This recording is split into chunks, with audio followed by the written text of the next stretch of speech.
کرسی پر بیٹھ کر نماز پڑھنے کے مسائل بیان کرو. اس کے مسائل تو بہت ہیں. جس کو دیکھنا ہو نیٹ پر کمپیوٹر میں دارالعلوم دیوبند کا ایک فتویٰ پڑا ہوا ہے اور اس میں پوری تفصیل کے ساتھ کرسی پر بیٹھ کر پڑھنے کے مسئلے بیان کیے گئے ہیں. میں وہ سب مسئلے یہاں بیان نہیں کر رہا. میں تو یہاں صرف ایک مسئلہ بیان کر رہا.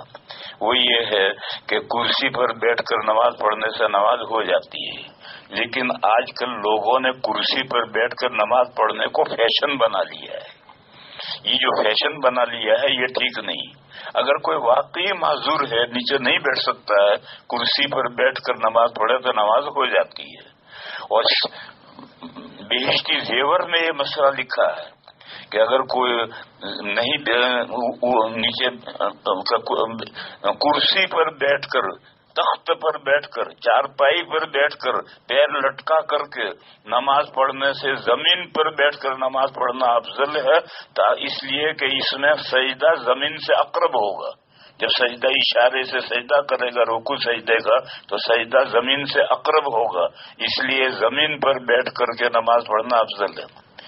میں آج کل نفلیں کھڑے ہو کر نہیں پڑھتا ہوں، کھڑا ہونا مشکل ہوتا ہے، بیٹھ کر پڑھتا ہوں.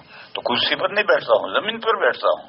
اور زمین پر جس طرح بیٹھ سکو بیٹھو، آلتی پالتی مار کے بیٹھو، تشہد کی طرح سے بیٹھو، پیر لمبے کر کے بیٹھو، قبلے کی طرح پیر لمبے کر کے بیٹھنا ہو بیٹھو، کسی بھی طرح بیٹھو، زمین پر بیٹھو. اور زمین پر بیٹھ کر کے نماز پڑھو تاکہ سجدہ زمین سے اقرب ہو.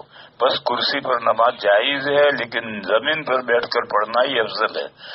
1400 سال سے بیمار نہیں ہوتے تھے، نہیں ہوتے تھے، بڈھے نہیں ہوتے تھے، ہوتے تھے، اور سب نمازیں بیٹھ کر پڑھتے تھے اور زمین پر بیٹھ کر پڑھتے تھے. اب یہ 14ویں صدی آئی تو چیئرمین آ گئے، اور یہ چیئرمینی آئی ہے یورپ اور امریکہ سے، چیئرمینی آئی ہے. اور یہ مصیبت ہے، پتلون کی مصیبت ہے، کیونکہ جس نے پتلون پہن رکھا ہے وہ نیچے بیٹھنا اس کے لیے مشکل ہوتا ہے، وہ کرسی پر بیٹھنے میں اسے مزہ آتا ہے. تو کیوں پتلون پہن کے مسجد میں آتے ہو؟ پتلون گھر نکال کر پھینکو اور پاجامہ پہن کر کے، لنگی پہن کر کے آؤ مسجد میں، اور آ کر نیچے بیٹھ کر کے نماز پڑھو. جو افضل شکل ہے وہ اختیار کرنی چاہیے.